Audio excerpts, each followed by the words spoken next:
नमस्कार। आज हम लोग पढ़ेंगे सेल पार्ट 2 के बारे में। सेल पार्ट यानी कि कोशिका का भाग दूसरा पढ़ रहे हैं हम लोग। इसके पहले पार्ट 1 मैं पढ़ा चुका हूं, आप लोग उसे देख लीजिएगा। ये दूसरा पार्ट है। पहले पार्ट में मैंने कोशिका के अंदर के 10 पार्ट के बारे में मैंने बताया था। 10 पार्ट के बारे में मैंने पूरा बता दिया था। ये हमारा 11वां पार्ट है और 11वां पार्ट में हम लोग पढ़ेंगे प्लास्टिड के बारे में। प्लास्टिड, देखिए प्लास्टिड का मतलब होता है लवक। लवक मैं बता रहा हूँ कि लवक होता क्या है। देखिए इसे से ध्यान रखिए कि प्लास्टिड का मतलब क्या है, लवक होता है। देखिए लवक 3 प्रकार का होता है। ये सिर्फ पौधे वाली कोशिकाओं में ही पाया जाता है, ये जंतु कोशिकाओं में नहीं पाया जाता है। ये जरूर याद रखिएगा, ये सिर्फ पौधों की कोशिका में पाया जाता है लवक। ये जंतु कोशिका में नहीं पाया जाता है। मतलब उन मतलब जीव में पाया जाता है जो प्रकाश संश्लेषण करते हैं। और इसी के सहारे, लवक के सहारे ही जो पौधे होते हैं, जो प्लांट होते हैं, जो पादप होते हैं, वो क्या करते हैं, प्रकाश संश्लेषण की क्रिया करते हैं। तो ये इंपॉर्टेंट है, इसे ध्यान रखना है। मतलब कहने का ये कि जिसमें लवक पाया जाएगा वो प्रकाश संश्लेषण करेगा। क्योंकि मैंने इसके पहले वाले वीडियो में बताया था कि उसमें कैरोलस लिनियस को एक यूग्लिना नाम का जंतु मिल जाता है जो प्रकाश संश्लेषण भी करता है और चलनशील भी है, तो उसे अपवाद माना गया है। लेकिन जनरली वैसे ही होता है कि जो प्लांट होते हैं उसमें प्लास्टिड पाया जाता है लवक, और वो प्रकाश संश्लेषण करते हैं। तो आप समझ गए होंगे कि प्रकाश संश्लेषण करने के लिए लवक जरूरी है। तो लवक होता क्या है आप समझ गए होंगे। अब देखिए, अब इसमें देखेंगे कि लवक कितने प्रकार के होते हैं। देखिए भाई, लवक 3 प्रकार के होते हैं। लवक जो होते हैं वो 3 प्रकार के होते हैं। पहला हरित लवक, दूसरा वर्णी लवक और तीसरा अवर्णी लवक। इंग्लिश में इसे बोले तो हरित लवक को क्लोरोप्लास्ट बोलते हैं। उसके बाद वर्णी लवक को क्रोमोप्लास्ट बोलते हैं और अवर्णी लवक को ल्यूकोप्लास्ट बोलते हैं। तीनों का अलग अलग काम होता है। पौधों में ये क्या करते हैं मैं इसे बता रहा हूँ। देखिए हरित लवक हो गया क्लोरोप्लास्ट, वर्णी लवक हो गया क्रोमोप्लास्ट और अवर्णी लवक को ल्यूकोप्लास्ट बोलते हैं। अब देखिए सबसे पहले हम पढ़ते हैं हरित लवक के बारे में कि हरित लवक का कार्य क्या है, हरित लवक क्या करता है। देखिए ये जो हरित लवक है ये पेड़ों की पत्तियों को हरा रखने का काम करता है। मतलब जो पेड़ों के पौधों के हरे भाग होते हैं वो हरा किस कारण होता है, हरित लवक के कारण होता है। और हरित लवक के कारण ही नहीं होता है, इसमें एक एलिमेंट्स पाया जाता है, आप जानते होंगे क्लोरोफिल। तो क्लोरोफिल के कारण पत्तियां हरी होती है, ये जरूर याद रखिएगा। ऐसे जो भाग हरा होता है पेड़ पौधे का वो हरित लवक के चलते ही होता है। एक कलर देता है ये जो हरे कलर का होता है। लेकिन पेड़ों की जो पत्तियां होती है वो मुख्यतः किसके चलते हरी होती है, तो वो क्लोरोफिल के कारण होती है। तो ये पॉइंट जरूर याद रखना है, इंपॉर्टेंट है। मतलब कि जो प्रकाश संश्लेषण होता है पौधों में, जो हरे पौधों में प्रकाश संश्लेषण होता है वो हरित लवक के चलते होता है, क्लोरोप्लास्ट के चलते होता है। और जो पेड़ों की पत्तियां हरी होती है वो किसके चलते होती है, तो वो क्लोरोफिल के चलते होती है। अब देखिए क्लोरोफिल के केंद्र में भी देखा गया, जब इसे जूम करके देखा गया माइक्रोस्कोप से, तो क्लोरोफिल के केंद्र में मैग्नीशियम नाम का तत्व मिला। तो मैग्नीशियम को जरूर याद रखिएगा, ये पूछा जाता है कि क्लोरोफिल के केंद्र में कौन सा तत्व पाया जाता है। तो क्लोरोफिल के केंद्र में कौन पाया जाता है, मैग्नीशियम पाया जाता है। लेकिन एक बार और प्रश्न पूछा गया था कि क्लोरोफिल में कौन सा तत्व नहीं पाया जाता है, तो 3 इसमें पाया जाता है, चौथा कोई भी ऑप्शन दे तो नहीं पाया जाता है। देख लीजिए मैग्नीशियम पाया जाता है, तो ज्यादा मैग्नीशियम ही आप याद रखिएगा, क्योंकि ये पूछा जाता है कि क्लोरोफिल में क्या पाया जाता है, तो मैग्नीशियम पाया जाता है। तो मैग्नीशियम को ध्यान रखना है। और ऑक्सीजन भी पाया जाता है, नाइट्रोजन भी पाया जाता है। तो इसको मैग्नीशियम के बाद भी देख लीजिएगा इसे ऑक्सीजन और नाइट्रोजन। लेकिन इसके बाद और कोई भी तत्व नहीं होता है। अगर कभी ऐसा पूछ दिया कि क्लोरोफिल में कौन सा तत्व नहीं पाया जाता है, तो आप 3 को याद रखिएगा, मैग्नीशियम, ऑक्सीजन और नाइट्रोजन, ये तीनों पाया जाता है। लेकिन बाकी का कोई भी आए तो वो सब नहीं पाया जाता है। अब देखिए, अब जनरली यही पूछा जाता है एग्जाम में कि क्लोरोफिल के केंद्र में क्या होता है, तो मैग्नीशियम होता है। तो इसे ध्यान रखिएगा। अब आते हैं आगे। अब देखिए ये है वर्णी लवक। वर्णी लवक को बोलते हैं क्रोमोप्लास्ट। क्रोमोप्लास्ट का काम क्या होता है, क्रोमोप्लास्ट का काम वही होता है जो क्लोरोप्लास्ट का होता है। मतलब कहने का ये है कि ये हरे कलर दे रहा था, ये हरे रंग का रंग दे रहा था, लेकिन हरे रंग को छोड़ करके बाकी जो भी कलर पेड़ पौधों में आप देखते हैं वो सब इसके चलते होता है। आप देखेंगे कि जो हरे कलर होते हैं पौधों में वो हरित लवक के चलते होते हैं, क्लोरोप्लास्ट के चलते। लेकिन आप देखेंगे कि पौधों में जो फल होते हैं या जो कुछ भी पौधे होते हैं वो हरे कलर को छोड़ करके अन्य कलर के हो जाते हैं, तो वो किसके चलते होते हैं, वो उसमें क्या पाया जाता है, वर्णी लवक पाया जाता है। वर्णी लवक के चलते जैसे आप देख लीजिए कि मान लीजिए वर्णी लवक के चलते टमाटर का जो रंग होता है, टमाटर का लाल रंग, तो टमाटर का लाल रंग किसके चलते होता है? तो ये होता है लाइकोपिन के कारण। किसके कारण होता है? लाइकोपिन। तो अब बताइए कि टमाटर जो होता है वो हरे कलर का तो होता नहीं है, वो लाल रंग का जो पक जाता है। तो कहने का मतलब कि ऐसा नहीं है कि जो लाल रंग का हो गया वो प्रकाश संश्लेषण नहीं करेगा, सिर्फ ऐसा नहीं है कि जो हरे कलर का है वही प्रकाश संश्लेषण करेगा, जिसमें भी लवक पाया जाएगा वो सब प्रकाश संश्लेषण करेगा, चाहे वो हरित लवक पाया जाए चाहे वर्णी लवक। इसमें प्रकाश संश्लेषण बहुत तेजी से होता है, इसमें बहुत स्लो होता है। अब देखिए, अब टमाटर का लाल रंग लाइकोपिन के कारण होता है। गाजर का लाल रंग किसके कारण होता है भाई? तो ये होता है कैरोटीन के कारण, कैरोटीन। तो इसे भी ध्यान रखिए, गाजर का लाल रंग किसके कारण होता है? कैरोटीन के कारण होता है। उसके बाद चुकंदर का लाल रंग किसके कारण होता है भाई? तो ये होता है बीटानिन के कारण, बीटानिन। तो इसे ध्यान रखिएगा, इंपॉर्टेंट है। ये तीनों यही पूछा ही जाता है एग्जाम में, जनरली यही पूछा जाता है कि टमाटर का लाल रंग किसके कारण होता है? तो ये होता है लाइकोपिन के कारण। गाजर का लाल रंग तो कैरोटीन के कारण होता है, और चुकंदर का लाल रंग बीटानिन के कारण होता है। अब देखिए, हरे कलर किसके चलते होता है? तो हरे कलर होता है क्लोरोप्लास्ट के चलते, मतलब हरित लवक के चलते। लेकिन हरे रंग को छोड़ करके बाकी के जो रंग पौधे में आते हैं वो किससे आते हैं? तो वो वर्णी लवक यानी कि क्रोमोप्लास्ट के चलते आता है। तो ये तो समझ ही गए होंगे आप लोग, इसका भी काम है प्रकाश संश्लेषण, और इसका भी काम क्या है कि अन्य जो पौधे में फल लगते हैं या जो पौधे होते हैं उनको अन्य रंग प्रदान करना। हरे कलर को छोड़ करके बाकी अन्य जो रंग है वो इसके चलते मिलता है। तो ये सभी ध्यान रखिएगा, इंपॉर्टेंट है। अब देखिए, अब एक तीसरा इसका भाग कौन सा है? अवर्णी लवक। अवर्णी लवक को हम लोग बोलते हैं लिगोप्लास्ट। अवर्णी का मतलब समझ रहे हैं क्या?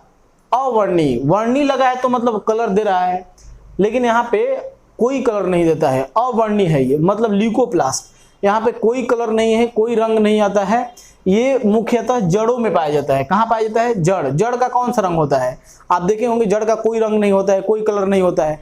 तो ये कलरलेस होता है, ये ध्यान रखिएगा, ये कलरलेस होता है, ये किसी कलर का नहीं होता है। और इसका मुख्य काम होता है भोज्य पदार्थ जो होते हैं पौधों में, भोजन का संग्रह करना। भोज्य पदार्थ जो पौधे में होते हैं उनका स्टोर करना इसका मुख्य कार्य होता है। तो ये जरूर याद रखिएगा कि ये जड़ों में पाया जाता है, जाड़ों में नहीं, जड़ों में पाया जाता है, ये जड़ों में पाया जाता है। और इसका मुख्य कार्य क्या है? तो भोज्य पदार्थों का संग्रह करना। मुख्य कार्य भोज्य पदार्थ का संग्रह। दिखाई नहीं दे रहा होगा तो सुनाई दे रहा होगा जरूर। मुख्य कार्य इसका क्या होता है भाई? अवर्णी लवक का, तो भोजन का संग्रह करना। अब ऐसा थोड़े है कि पेड़ पौधे जो होते हैं वो भोजन अभी बनाए अभी तुरंत खा गए, वो भी ऐसा ही करते हैं कि भोजन बना करके कई दिनों तक स्टोर रहता है, वो धीरे धीरे अपना यूज करते रहते हैं उसका। तो ये ध्यान में रखिएगा कि जो भोज्य पदार्थ का संग्रह किया जाता है पेड़ पौधों में, वो कहाँ किया जाता है? जड़ों में किया जाता है। तो किस में होता है? अवर्णी लवक में होता है। तो आप तीनों समझ गए होंगे, क्लोरोप्लास्ट का काम क्या है, क्रोमोप्लास्ट का काम क्या है, और ल्यूकोप्लास्ट का काम क्या है। तो ये एक पार्ट था किसके बारे में? प्लास्ट के बारे में। आगे हम देखेंगे किसके बारे में? केंद्रक के बारे में। तब तक हम समझ लेते हैं कि पादप कोशिका और जंतु कोशिका में अंतर क्या है, क्योंकि कई बार अंतर पूछ दिया गया है एग्जाम में। तो प्लांट सेल में और एनिमल सेल में अंतर देख लेते हैं थोड़ा सा। ऐसे आप लोग जानते होंगे क्योंकि मैं पढ़ा चुका हूं इसके बारे में, आप देख लीजिए। देखिए, सबसे पहले तो पादप कोशिका जो प्लांट होता है, प्लांट, उसके बारे में मैंने बताया था कि उसमें कोशिका भीति पाई जाती है, सेल वॉल पाया जाता है। लेकिन एनिमल सेल में सेल वॉल नहीं पाया जाता है, कोशिका भीति नहीं पाई जाती है। मैंने बताया था कि पेड़ पौधे की कोशिकाएं बड़ी होती है, भारी होती है, जिसके चलते एक उसमें भीति टाइप की होती है, दीवार टाइप का लगा दिया जाता है, तो उसे कोशिका भीति कहा जाता है। और जो जंतु कोशिका होती है वो छोटी कोशिका होती है, तो इसे दोहरी झिल्ली की जरूरत नहीं पड़ती है, इसलिए इसमें कोई दीवार नहीं होता है। तो कोशिका भीति इसमें नहीं पाई जाती है, लेकिन इसमें कोशिका भीति पाई जाती है। कोशिका के चारों तरफ एक दीवार जैसा, उसको भीति बोलते हैं, कोशिका भीति। अब देखिए, दूसरा पॉइंट है, कोशिका भीति सेलुलोज की बनी होती है। ये क्वेश्चन बहुत बार पूछा गया है, वीवीआई है, इसे याद रखिएगा। कि पेड़ पौधे में जो पेड़ पौधों की कोशिकाएं बनी होती है, किस चीज की बनी होती है?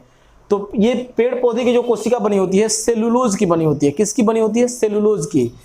कोई भी आप देख लीजिए, कोई भी चीज है, जैसे मान लीजिए कि आप कपड़ा ही पहन रहे हैं, तो कपड़ा किस चीज से बना है? कपास से तो बना है।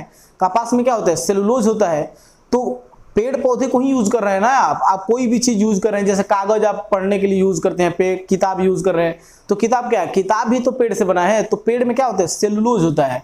तो पूरा सेलुलोज ही होता है। ये कोशिका भित्ति किससे बना हुआ है? सेलुलोज की बनी होती है। लेकिन जंतु कोशिका में सेलुलोज नहीं होता है। सेलुलोज मतलब सेलुलोज क्या? अब सेलुलोज कैसे होगा बताइए? कोशिका भित्ति है ही नहीं इसमें, तो इसमें सेलुलोज बनेगा कहां से?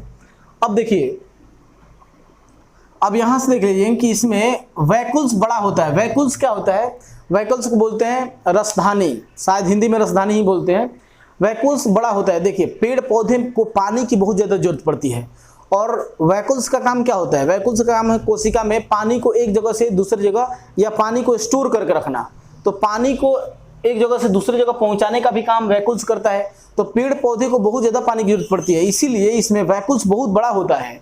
लेकिन जंतुओं में उतनी पानी की ज्यादा जरूरत नहीं पड़ती है, इसीलिए इसमें वैकुल्स या तो होता ही नहीं है, नहीं तो बहुत छोटा होता है, बहुत छोटा मात्रा में। तो इसे ध्यान रखिएगा। वैकुल्स जो होता है वो पेड़ पौधे में, पादपों में बहुत बड़ा होता है और इसमें बहुत छोटा होता है। अब इसमें देखिए, इसमें जो पेड़ पौधे हैं इसमें तारक काय जो होता है सेंट्रोसोम, वो नहीं होता है। ये ध्यान रखिएगा, इसमें तारक काय नहीं होता है। लेकिन जो जंतु कोशिका होती है उसमें सेल डिवीजन होता है, कोशिका विभाजन, तो इसमें होता है। इसमें तारक काय पाया जाता है। तारक काय को इंग्लिश में बोलते हैं सेंट्रोसोम। तो सेंट्रोसोम जंतु कोशिका में पाया जाता है और पादप कोशिका में नहीं पाया जाता है। तो इन सब पॉइंट को ध्यान रखिएगा। आगे का पॉइंट हम लोग देखते हैं। चलिए आगे के पार्ट को देखते हैं। अगला जो हमारा पार्ट है ये है गुणसूत्र। गुणसूत्र के बारे में देख लेते हैं। ये कोशिका का 12 नंबर पार्ट में पढ़ा रहा हूँ कि सेल के अंदर जो गुणसूत्र है इसके बारे में भी हम लोग जान लेते हैं। देखिए, मैंने आप लोगों को पढ़ाया था केंद्रक के बारे में, केंद्रक न्यूक्लियस के बारे में मैंने बताया था कि ये मान लीजिए कि कोशिका है। कोशिका को आप माइक्रोस्कोप से भी देख सकते हैं। कुछ ऐसी कोशिकाएं होती है जो ऐसे सीधे मतलब साधारण आंख से भी देखा जा सकता है। अब ये देखिए, ये जो कोशिका आप देख रहे हैं इसमें से ये जो ब्लैक का ये डॉट दिया हुआ है ये पार्ट है। मान लीजिए कि कोशिकाओं के पार्ट है। इसी में से एक केंद्रक है जिसके बारे में मैंने बताया था कि न्यूक्लियस है, जो सबको क्या, ये पूरे कोशिका का दिमाग कहा जाता है, सबको कंट्रोल करने का काम करता है। तो इस केंद्रक के अंदर में पाया जाता है क्रोमोसोम, जिसको बोलते हैं गुणसूत्र। क्या बोलते हैं? गुणसूत्र बोलते हैं। तो ये क्रोमोसोम कहाँ पाया जाता है? ये केंद्रक के अंदर में पाया जाता है, जो बहुत ही ज्यादा इंपॉर्टेंट है। इसे ध्यान रखिएगा कि गुणसूत्र कहाँ पाया जाता है, तो ये क्रोमोसोम के अंदर में पाया जाता है। अगर आप मान लीजिए कि कोई कोशिका लेते हैं, पूरे कोशिका को ऐसे करके देखते हैं, बड़ा करके देखेंगे, तो उसमें से आपको दिखेगा, क्या दिखेगा? गुणसूत्र दिखेगा। तो गुणसूत्र याद रखिएगा कि कोशिका के अंदर पाया जाता है। अब देखिए, यहाँ पे लिखा हुआ है कि ये केंद्रक में उपस्थित होता है गुणसूत्र। गुणसूत्र को क्रोमोसोम या क्रोमोसोम बोलते हैं। नोट में एक बात लिखा हुआ है जिसको जरूर याद रखिएगा कि स्तनधारियों के लाल रक्त कण एकमात्र ऐसी कोशिका है जिसमें केंद्रक नहीं पाया जाता है। ऊंट और लामा 2 जानवर ऐसे हैं जिसको छोड़ दिया जाए तो बाकी जितने भी स्तनधारी हैं, उन स्तनधारियों के जो आरबीसी होता है उस आरबीसी में केंद्रक नहीं पाया जाता है। तो ये बात जरूर याद रखिएगा कि स्तनधारियों में केंद्रक नहीं पाया जाता है 2 जीवों को छोड़ करके, ऊंट और लामा को अगर छोड़ दिया जाए तो इस पॉइंट को ध्यान रखिएगा। अब देखिए, अब क्या होता है कि ये गुणसूत्र होता कैसा है। गुणसूत्र केंद्रक के अंदर आप देखेंगे तो ये कैसा होता है, तो इस तरीके का होता है। देख लीजिए, ये जो संरचना है ये गुणसूत्र का है, ये क्रोमोसोम का है। तो ये ध्यान रखिएगा, ये जो इस तरीके का संरचना देख रहे हैं ना, इसमें आप देखेंगे तो आपको नजर आएगा कि एक्स भी दिखेगा आपको और वाई भी दिखेगा। इसीलिए कहीं भी देखेंगे आप कि गुणसूत्र को एक्स और वाई से दर्शाया जाता है, एक्स और वाई से इंडिकेट किया जाता है। इसमें दोनों तरीके का संरचना देखने को मिलती है। आप देख लीजिएगा तो ऐसा ही क्रोमोसोम आपको केंद्रिका के अंदर या केंद्र के अंदर मिलता है। अब इसमें देखिए कि ये जो आप देख रहे हैं ना, ये अगर आप देखेंगे कोशिका के अंदर में तो ये मनुष्य के कोशिकाओं में 46 देखने को मिलता है। अलग अलग जीवों में अलग अलग क्रोमोसोम होते हैं, अलग अलग नंबर में क्रोमोसोम पाए जाते हैं। मनुष्य के कोशिका में अगर देखेंगे आप तो इसमें 46 मिलते हैं। कितने? 46 46 मिलते हैं। आप देख लीजिए यहाँ पर कि मानव में कितना होता है, 46 होता है, 46 होता है। और इसमें कितने जोड़ा होते हैं, तो 23 जोड़ा होते हैं। ये जरूर पॉइंट याद रखिएगा कि मनुष्य में कितने होते हैं कुल क्रोमोसोम, तो 46 होते हैं। क्रोमोसोम को हिंदी में क्या बोलते हैं, गुणसूत्र। मतलब कि गुणसूत्र मनुष्य के कोशिका में कितने होते हैं, 46 होते हैं। 46 को कितना बोलते हैं, 23 जोड़ा। जोड़ा में पूछा जाता है, ये जरूर याद रखिएगा, जोड़ा में इसलिए पूछा जाता है कि देखिए जनरली देखा जाता है कि मानव के शरीर में लगभग जो पार्ट होते हैं ना, वो जोड़े में ही पाए जाते हैं। जैसे अपना आंख देख लीजिए, नाक देख लीजिए, हाथ पैर, ये सब लगभग जोड़े में पाए जाते हैं। तो कहने का मतलब ये है कि क्रोमोसोम को भी जोड़े में दर्शाया जाता है, 23 जोड़ा, इसलिए पूछ दिया जाता है। ये ध्यान रखिएगा, कुल मिलाकर के 46 होता है और मनुष्य में कितने होते हैं भाई, 23 जोड़ा होता है। इंपॉर्टेंट है। अब देखिए अब ये होता कैसे है, एक पॉइंट और ध्यान रखिएगा कि अगर इस क्रोमोसोम को भी देख लिया जाए, इस क्रोमोसोम के अंदर चला जाए, तो इस क्रोमोसोम के अंदर क्या होता है, तो देखिए इस क्रोमोसोम के अंदर आपको मिलेगा जीन। क्या मिलता है, जीन मिलता है, डीएनए मिलता है और आरएनए मिलता है। इस क्रोमोसोम के अंदर में अगर आप इसको बाहर खींच करके देखेंगे तो आपको मिलेगा जीन, डीएनए, आरएनए। ये जरूर याद रखिएगा, देख लीजिए यहाँ पे लिखा हुआ है डीएनए, आरएनए और जीन, मतलब एक न्यूक्लिक एसिड मिलेगा, उसमें एक एसिड मिलता है और एसिड वही एसिड होता है RNA, DNA, deoxy ribo nucleic acid और राइबो न्यूक्लिक एसिड इसका नाम होता है। और उसमें जीन भी पाया जाता है। मतलब कहने का ये है कि आप देखेंगे कि क्रोमोसोम के ऊपरी हिस्से पर जीन पाया जाता है। और जीन का मुख्य कार्य क्या होता है, जीन जो होता है ना, जीन का मुख्य कार्य वो होता है कि जो आनुवंशिक लक्षण होते हैं ना, वो एक परिवार से दूसरे परिवार में पहुंचाने का काम करता है, या एक वंश से दूसरे वंश में पहुंचाने का काम करता है आनुवंशिक लक्षणों को। तो ये ध्यान रखिएगा, ये हेल्प करता है। तो देखिए मतलब जो जीन होता है ना, जीन और डीएनए का सेम एक ही जैसा काम होता है। ये इन लोगों का काम क्या है कि ये आनुवंशिक लक्षणों को एक वंश से दूसरे वंश में, एक पीढ़ी से दूसरे पीढ़ी से में पहुंचाने का काम करते हैं। तो ये ध्यान रखिएगा। अब देखिए आप समझ गए होंगे कि डीएनए कहाँ पाया जाता है, तो आप देख लीजिए ये क्रोमोसोम के अंदर में डीएनए पाया जाता है, आरएनए भी वहीं पे पाया जाता है और जीन भी पाया जाता है। तो जीन भी इसी के अंदर पाया जाता है, तो इसे ध्यान रखना है। अब देखिए मानव में कुल कितने जोड़ा क्रोमोसोम होता है, तो 23 जोड़ा होता है, कुल 46 होता है। मेल में अगर देखा जाए ना, मेल में भी 46 होगा। आप देख लीजिए यहाँ पे 44 लिखा है और प्लस XY लिखा है। और फीमेल में भी यहाँ पे 44 लिखा है और यहाँ पे XX लिखा है। अब देखिए आप देखेंगे कि मनुष्य, महिला और पुरुष तो दोनों होता है। तो मनुष्य में, महिला पुरुष में जो शरीर का अंग होता है उसका 95% अंग लगभग सेम होता है। मतलब मनुष्य में महिला पुरुष जो होते हैं उसमें 95% क्या होता है, अंग एकदम सेम होता है। क्योंकि देख लीजिए यहाँ पे 46 है, तो 46 में से 44 तो दोनों में बराबर है। लेकिन यहाँ पर आप देखेंगे तो यहाँ पे भी x क्या है, बराबर है। लेकिन यहाँ पे क्या हो गया, x और y में अंतर आ जाता है, जिसके चलते सिर्फ महिला पुरुष में जनन अंगों में अंतर आ जाता है। तो ये ध्यान रखिएगा कि ये जो सेम पाया जाता है ना, ये जो 44 होता है ये, और 44 और इसमें 2 कितना हो गया 46, और ये भी 44 और x 46। मतलब कहने का ये है कि 44 और XY ये मनुष्य में पाया जाता है। जनरली पूछ दिया जाता है ऐसे ही कि ये किसका है, तो ये किसका है, जो पुरुष होते हैं उसका मेल का है। और XX किसका है, तो XX किसका है भाई, तो ये फीमेल का है। अब देखिए इसमें से मेल में 44 जो है इसको बोलते हैं ऑटोसोम्स, और फीमेल में भी जो 44 है इसे भी ऑटोसोम्स कहा जाता है। तो अगर कभी भी पूछा जाएगा कि ऑटोसोम्स कितने होते हैं, तो ऑटोसोम्स 46 होते हैं और प्लस 2 एलोसोम्स होते हैं, उसको भी जोड़ दीजिएगा, तो कुल मिलाकर के क्रोमोसोम बन जाता है।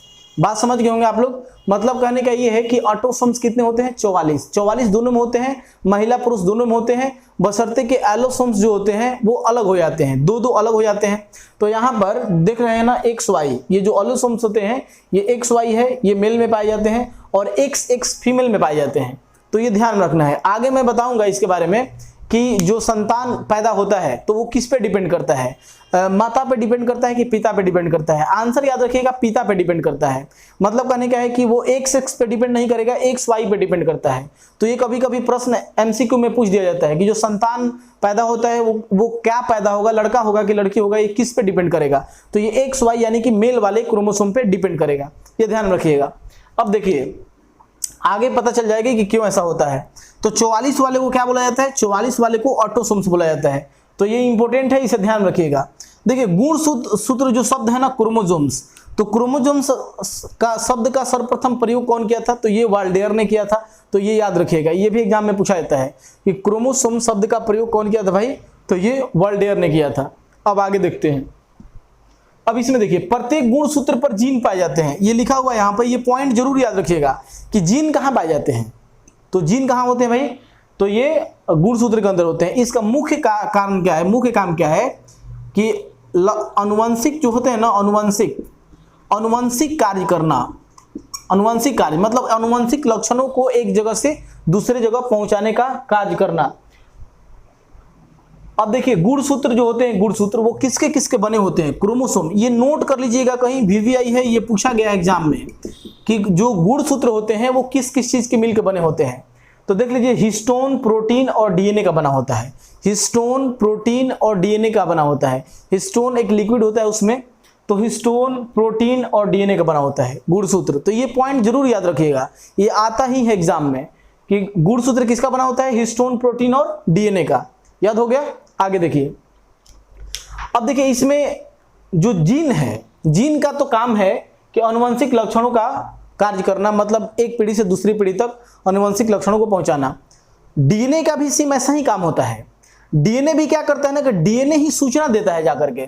जैसे कोई संतान उत्पन्न हो रहा है और उसको कैसे पता चलता है, मतलब कि हाथ उसके जो होते हैं, हाथ में 5 उंगलियां हो जाए, उसके 2 आंख हो, मतलब ये कौन बताता है? शरीर को, बॉडी को कौन बताता है? तो ये DNA बताने का ही काम करता है। DNA के चलते ही ऐसा होता है कि मतलब अगर आंख यहाँ पे है तो यहाँ पे ही बनना चाहिए, ये सूचना देने का काम करता है। मतलब DNA का काम क्या होता है? DNA का काम यही होता है कि मुख्य रूप से अनुवंशिक सूचना देने का काम करता है, इंफॉर्मेशन देने का काम करता है।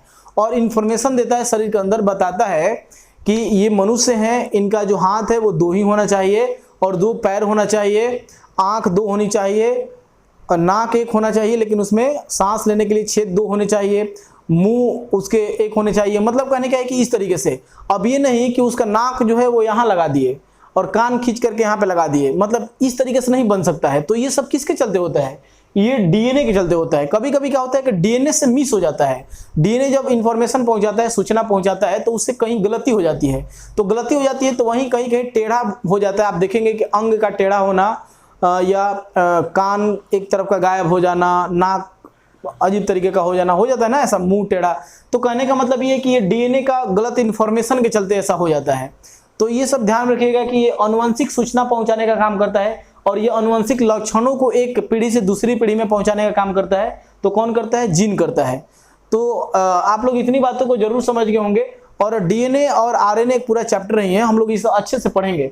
अब देखिए अलग अलग जो जीव होते हैं ना, उनमें अलग अलग क्रोमोसोम पाए जाते हैं। जैसे मनुष्य में 46 क्रोमोसोम पाए जाते हैं, यानी कि 23 जोड़ा पाए जाते हैं। वैसे ही क्रोमोसोम्स अलग अलग जीवों में भी पाए जाते हैं।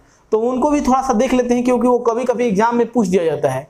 तो हम लोग उसे देख लेते हैं कि कौन कौन से जीव में कितने क्रोमोसोम पाए जाते हैं, सबसे ज्यादा क्रोमोसोम किस में पाए जाते हैं। तो जोड़ा में अगर देखना होगा देख लेंगे, नहीं तो टोटल नंबर में देख लेते हैं। आगे देखते हैं, चलिए देख लेते हैं कुछ गुणसूत्र जो जीवों में पाए जाते हैं, क्योंकि कभी कभी प्रश्न यहाँ से भी आ जाते हैं और एक ही नंबर का प्रश्न आता है यहाँ से। या तो देखिए यहाँ से 15 मैंने लिख दिया हूँ, किताब में देखेंगे तो आप ज़्यादा दिया होगा, लेकिन मैं 15 ही बता रहा हूँ। इसी में से कोई एक हो सकता है कि आ जाए एग्जाम में, इसी में से पूछा जाता है। आप इसे देखते रहिएगा, ध्यान में रखिएगा। अगर याद होता है तो याद कर लीजिएगा, नहीं तो देखते रहिएगा, एग्जाम देने जाने से पहले देख लीजिएगा। देखिए जो टमाटर है और चावल है, टमाटर और चावल में कितने होते हैं? तो ये 24 गुणसूत्र पाए जाते हैं। कितने? टमाटर और चावल में 24। इंपॉर्टेंट है, ध्यान रखना है। टमाटर और चावल में कितने गुणसूत्र पाए जाते हैं? 24। आम और चूहा, आम और चूहे में कितने पाए जाते हैं? तो आम और चूहे में पाए जाते हैं 40। तो ये इंपॉर्टेंट है, इसे ध्यान रखना है। टमाटर और चावल में कितने? 24, आम और चूहे में 40। इंपॉर्टेंट है। अब देखिए बिल्ली और बाघ, बिल्ली और बाघ में कितने भाई? 38 पाए जाते हैं। बिल्ली और बाघ में कितने पाए जाते हैं? 38 पाए जाते हैं। उसके बाद ये जो मच्छर है ना, मच्छर, मच्छर भी पूछा जाता है, ये वीवीआई है। मच्छर में पाया जाता है 6, इंपॉर्टेंट है। मच्छर में 6 पाया जाता है। गाय में 60 पाया जाता है। गाय वाला तो अभी तक पूछा नहीं गया है, ऊपर का ये इसमें से 1-2 पूछा गया है। गाय में कितना पाया जाता है? गाय में 60 पाया जाता है। मक्का पूछा गया है, याद रखिएगा। मक्का में 20, मक्का में कितने पाए जाते हैं? 20 पाए जाते हैं। 20 गुणसूत्र होते हैं, यानी कि 20 क्रोमोसोम पाए जाते हैं। पेयर में नहीं पूछेगा, ध्यान रखिएगा। मनुष्य वाला ही पेयर में पूछा जाता है। ये सब टोटल नंबर याद कर लीजिएगा, टोटल नंबर ही पूछा जाएगा। उसके बाद मनुष्य में कितने भाई? मनुष्य तो जानते होंगे आप लोग, 46 पाया जाता है। गेहूं में कितने पाए जाते हैं? गेहूं में 42 पाया जाता है। खरगोश में 44 पाया जाता है। कितना पाया जाता है? खरगोश में 44 पाया जाता है। उसके बाद चिंपैंजी और आलू दोनों में बराबर पाया जाता है। चिंपैंजी और आलू में कितने पाए जाते हैं? 48 पाया जाता है। चिंपैंजी और आलू में 48 है। घोड़ा में कितने? घोड़ा में 64 है। कबूतर में 80 है। प्याज में 16 पाया जाता है। मेढक में 26 पाया जाता है। और ट्राइलियम में सबसे ज्यादा पाया जाता है। पूरे पृथ्वी पर सबसे ज्यादा जीवों में ट्राइलियम में पाया जाता है। 1300 से 1500 के करीब में पाया जाता है। तो ये ध्यान रखिएगा, इंपॉर्टेंट है, पूछ दिया जाता है यहाँ से भी प्रश्न। टमाटर और चावल में 24 पाए जाते हैं। आम और चूहे में 40 पाया जाता है। बिल्ली और बाघ में 38 पाया जाता है। मच्छर में 6 पाया जाता है। गाय में 60 पाया जाता है। मक्का में 20 पाया जाता है। मनुष्य में 46, गेहूं में 42, खरगोश में 44, चिंपैंजी और आलू में 48, घोड़ा में 64, कबूतर में 80, प्याज में 16, मेढक में 26 और ट्राइलियम में सबसे ज्यादा 1300 से 1600-1500 करीब में पाया जाता है। ठीक है, तो ये आज का हम लोग का क्लास यहीं तक रहेगा। आगे का पार्ट हम लोग डीएनए, आरएनए और कोशिकाओं में प्रोकैरियोटिक कोशिका, यूकैरियोटिक कोशिका के बारे में हम लोग जानेंगे। तो ठीक है, मिलते हैं नेक्स्ट वीडियो में, तब तक के लिए बाय।